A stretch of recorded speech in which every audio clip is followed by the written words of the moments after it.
Hello dear students, today we are going to feel exercise of page number 50 and 51 of our English book. So let's start, that is language skills. Pronunciation OW sound. हम किसका pronunciation देखेंगे? OW sound का को हम कैसे pronounce करते हैं ये हम अभी यहाँ पर देखेंगे. आइए स्टार्ट करते हैं. There are two different ways of pronouncing the letters O. Two different ways है OW sound को pronounce करने के. In these words from the story they are pronounced OW as in crow और OW as in crown. अब हमने story में देखा कि क्रो में भी OW आया था, पर हमने उसको कैसे प्रोनाउंस किया? ओ से. कैसे प्रोनाउंस किया उसको? ओ से.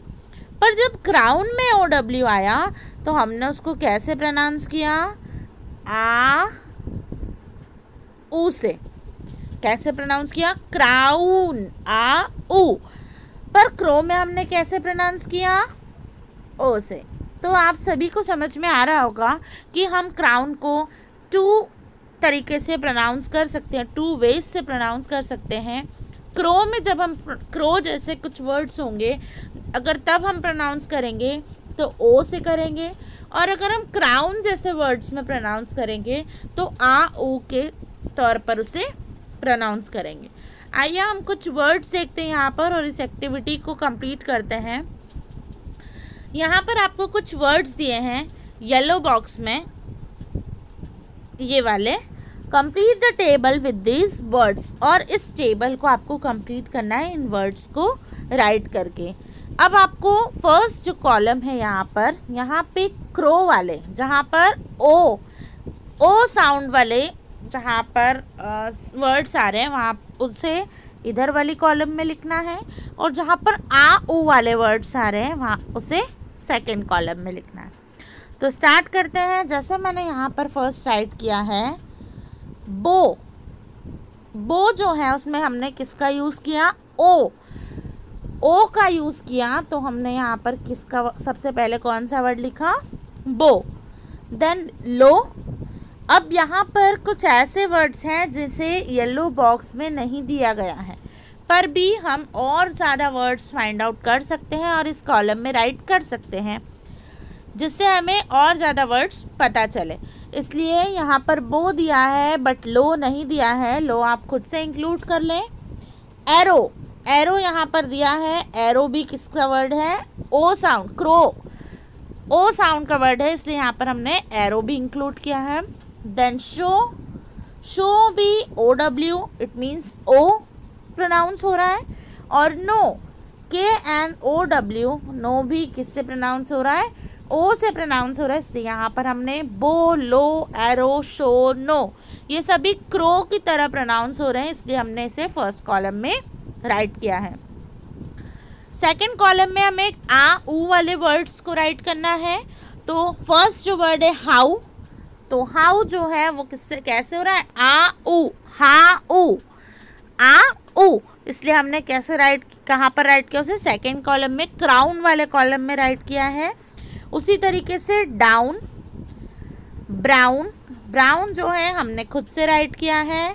Then now and crowd. इसमें बहुत सारे वर्ड्स ऐसे हैं जो हमने खुद से राइट किए हैं. इसी तरीके से आपको क्या करना है, और ऐसे वर्ड्स फाइंड आउट करना है जिससे आपको पता चले कि क्रो वाले साउंड में कौन से वर्ड्स आएंगे और क्राउन वाले साउंड में कौन से वर्ड आएंगे. आई होप आप सभी को समझ में आ गया होगा. आइए हम नेक्स्ट एक्सरसाइज देखते हैं. Be work with a partner. आपको अपने पार्टनर के साथ में ये वर्क करना है. Say these words with O and note if the O sound is similar to that of crown and crow. आपको क्या करना है, इन वर्ड्स को प्रोनाउंस करना है अपने पार्टनर के साथ में और फाइंड आउट करना है कि ये किस में, कौन से प्रोनाउंसिएशन में जा रहे, क्रो वाले या क्राउन वाले में. ठीक है, तो आइए हम प्रोनाउंस करके देखते हैं एक बार. Pillow, power, vowel, borrow, follow, clown, flower, brown, blow, cow, town, snow, elbow, brow. तो यहाँ पर ऐसे बहुत सारे वर्ड्स हैं जो ओ क्रो में भी आए और क्राउन में भी आए। आपको क्या करना है, उन्हें इन कॉलम्स में राइट करना है। चाहे आप अगर चाहें तो इस और इस प्लेस का भी यूज़ कर सकते हैं क्योंकि कॉलम हमारे पास कम है। Okay, next, practice saying this tongue twisters. Tongue twister क्या होता है? जब हम एक ही वर्ड को बार बार एक सेंटेंस में बोलते हैं तो हमारी जो ज़ुबान है वो क्या होती है, फिसलने लगती है, ट्विस्ट करने लगती है और हम उस सेंटेंस को प्रॉपर नहीं बोल पाते हैं। उसी तरीके से यहाँ पर आपको कुछ टंग ट्विस्टर दिए हैं, इन्हें हम रीड करते हैं। मैं रीड करती हूँ, फिर आप भी उसे ट्राई करिएगा अपने घर पर। The clown has got a brown cow and a flower downtown. Don't borrow my bow and arrow in the snow. In sentence को आपको क्या करना है, बिल्कुल फास्ट बोलना है। देखना है आप कितने टाइम बोल पा रहे हैं, 2 टाइम, 4 टाइम, 6 टाइम, कितनी टाइम आप उसे बोल पा रहे हैं। जो जितने टाइम आप अपने फ्रेंड्स के साथ में भी ये गेम प्ले कर सकते हैं। जो जितना ज़्यादा बार बोल पाएगा वो विनर होगा। ठीक है, write your own tongue twister using words from exercise A and B. अब आपको एक्सरसाइज ए और बी का यूज़ करते हुए कुछ टंग ट्विस्टर और क्रिएट करना है खुद से। कैसे क्रिएट करेंगे? जिसे आप अगर अपने फ्रेंड को बोलते हैं कि आप बोल के बताओगे तो वो बहुत जल्दी आउट हो जाए, ऐसा टंग ट्विस्टर आपको क्या करना है, मैं एटलीस्ट वन टंग ट्विस्टर आपको खुद से क्रिएट करना है। Is that clear? Understood? Okay, चलिए हम नेक्स्ट पेज पर आते हैं। पेज नंबर 51 पेज नंबर पर लिसनिंग स्किल है और आप सभी को पता है कि लिसनिंग स्किल हम हमेशा हर चैप्टर में यही कहते हैं कि अभी आप लोग स्कूल में नहीं है, अगर आप होते तो आपको एक ऑडियो क्लिप सुनाया जाता, उसकी हेल्प से आपको इसे लिसनिंग पार्ट को कंप्लीट करना होता। क्योंकि हमारे पास इसकी लिसनिंग के लिए ऑडियो अभी नहीं है तो हम कुछ क्लूज़ के थ्रू इस एक्सरसाइज को कंप्लीट करेंगे। तो फर्स्ट एक्सरसाइज है A, listen to 3 speaker describing a sport. Audio में क्या किया गया है, 3 स्पीकर्स ने स्पोर्ट्स, अलग अलग स्पोर्ट्स को डिस्क्राइब किया गया है। Number 3 of the pictures below ABC, there are 2 pictures you do not need to use. आपको यहाँ पर 5 पिक्चर दे रखी है, इसमें से आपको क्या करना है, स्पीकर की बातों को सुनकर आपको बताना है कि ये कौन सा गेम है। और किसी 3 पर आप ABC, जो 3 स्पीकर है उन्होंने 3 पिक्चर के बारे में कहा होगा तो ABC ही आपको उसमें राइट करना है और 2 पिक्चर्स जो हैं वो किसी काम की नहीं है। तो सबसे पहले हम जो यहाँ पर कुछ स्पीकर्स ने बात कही है उन्हें करेंगे और उन क्लू के थ्रू ही हम जो पिक्चर्स है उसके नीचे ABC राइट करेंगे। आइए हम देखते हैं स्पीकर 1 क्या कह रहे हैं। अ शटलकॉक इज़। अब शटलकॉक क्या है? अ टेबल टेनिस रैकेट है और मेड ऑफ कॉक एंड फीदर्स। अब शटलकॉक क्या है?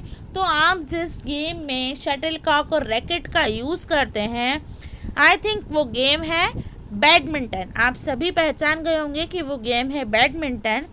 तो यहाँ पर स्पीकर 1 ने पूछा है a shuttlecock is table tennis racket or made of कॉक एंड फीदर्स।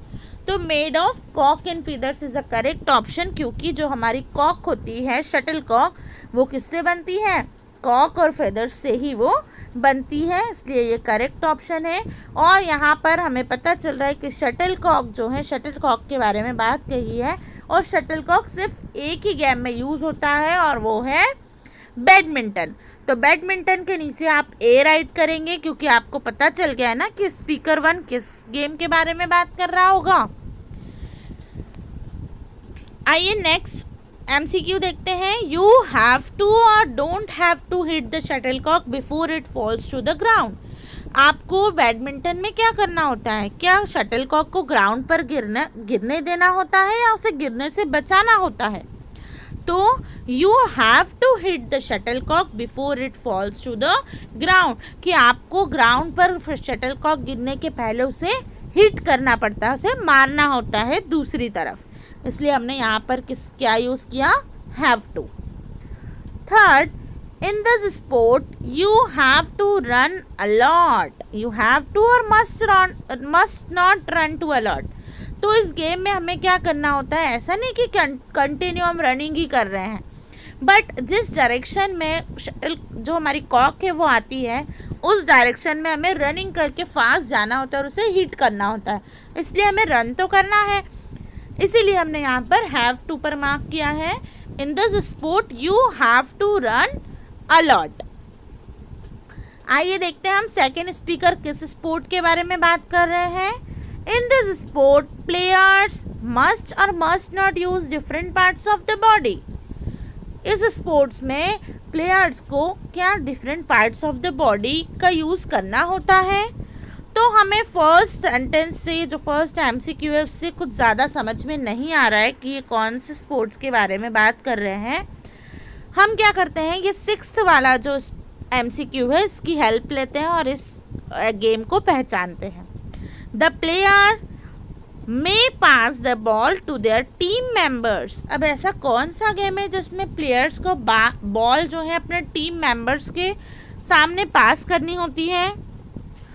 तो ऐसा गेम है वॉलीबॉल। कौन सा गेम होता है वॉलीबॉल, जिसमें हमें क्या करना होता है, अपने सामने वाली टीम को बॉल को पास करना होता है। तो फर्स्ट में हमने राइट, यहाँ पर आप बी राइट करेंगे वॉलीबॉल के नीचे। और फोर्थ वाला हमने देखा MCQ, in this sport player must use different parts of the body. Yes of course कि हमें जो वॉलीबॉल जब हम खेलते हैं तो हमें अपनी अलग अलग बॉडी पार्ट्स का यूज़ करना होता है। ठीक है, कभी हम हमारे हैंड से उसकी क्या करते हैं, हैंड से वॉलीबॉल को मारते हैं, कभी हम पाम का यूज़ करते हैं। ठीक है, तो अलग अलग बॉडी पार्ट्स से हमें उसे प्ले करना होता है। Fifth, the player must not throw the ball on the ground. कि जब हम वॉलीबॉल खेलते हैं तो हमें क्या करना होता है, बॉल को ग्राउंड पर तो गिरने ही नहीं देना होता है। ठीक है, अगर ग्राउंड पर गिरी तो आप क्या हो जाएंगे, आपके पॉइंट कम हो जाएंगे। The player must not throw the ball on the ground. And last जो हमने कंप्लीट कर लिया 6, the players may pass the ball to their team members. की प्लेयर्स जो अपने टीम मेंबर्स हैं उन्हें बॉल पास कर सकते हैं। लास्ट हम स्पीकर 3 देखते हैं कि स्पीकर 3 ने कौन से गेम के बारे में बात की गई है। In this sport if you have the ball you must bounce it. इस स्पोर्ट में अगर आपके पास बॉल है तो आपको उसे बाउंस ही करना होता है, अपने हाथ में या अपने पैर में उसे नहीं रख सकते। ऐसा कौन सा गेम होता है, हम लास्ट वाले MCQ से ही इसे पहचानते हैं, 9th वाले से। The player must not kick the ball at any point of their position. अभी भी नहीं समझ में आया, फिर 8th देखते हैं। For a player to score points the ball has to go through a hoop. अब हमें समझ में आया कि अगर प्लेयर को पॉइंट स्कोर करने हैं तो बॉल हूप से होकर गुजरनी चाहिए। यस, हमें समझ में आ गया कि ऐसा तो सिर्फ एक ही गेम होता है, दैट इज़ बास्केटबॉल। यहाँ पर जो ये कुछ बॉयज़ प्ले कर रहे हैं, ये क्या कर रहे हैं, बास्केटबॉल खेल रहे हैं। और बास्केटबॉल में ही हमें क्या करना होता है, जो बॉल है उसे कंटिन्यूसली बाउंस करना होता है, बाउंस करते करते उसे बास्केट तक ले जाना होता है। जब आप बाउंस करते करते बास्केट तक ले जाएंगे तो आपका एक पॉइंट आप स्कोर करते हैं। तो यहाँ पर हमें समझ में आया कि जो बास्केटबॉल है उसी गेम के बारे में, उसी स्पोर्ट के बारे में स्पीकर 3 ने बात कही गई है। हम इस स्पीकर 3 के MCQs कंप्लीट करते हैं। 7th one, in this sport if you have the ball you must bounce it. कि अगर इस स्पोर्ट में आपके पास बॉल है तो आपको बाउंस करना कंपलसरी है। 8th, for a player to score points the ball has to go through a hoop. कि अगर इस गेम में इस स्पोर्ट में प्लेयर के पास में बॉल है तो उसे क्या करना होगा, बाउंस करते करते उस हूप में डालना होगा, उस बास्केट में हूप करते करते डालना होगा। जब उस बास्केट से होकर बॉल गुजरेगी तभी आप पॉइंट स्कोर कर पाएंगे। And last, the player must not kick the ball at any point of their position. तो यहाँ पर जो हमारा लिसनिंग स्किल है वो भी कंप्लीट होता है। आई होप आप सभी को समझ में आया होगा। Thank you, have a nice day.